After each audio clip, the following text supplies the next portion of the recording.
In a large town there was an old woman who sat in the evening alone in her room, thinking how she had lost first her husband, then both her children, then one by one all her relations, and at length that very day her last friend. And now she was quite alone and desolate. She was very sad at heart, and heaviest of all her losses to her was that of her sons, and in her pain she blamed God for it. She was still sitting lost in thought when all at once she heard the bells ringing for early prayer. She was surprised that she had thus in her sorrow watched through the whole night, and lighted her lantern and went to church.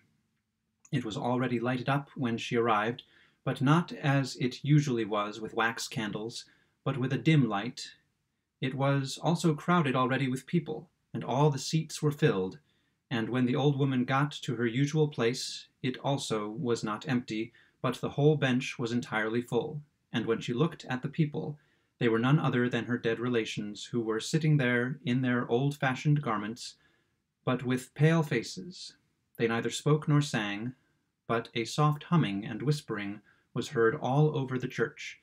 Then an aunt of hers stood up, stepped forward, and said to the poor old woman, "Look there beside the altar, and you will see your sons." The old woman looked there and saw her two children, one hanging on the gallows, the other bound to the wheel. Then said the aunt, "Behold, so would it have been with them if they had lived, and if the good God had not taken them to himself when they were innocent children."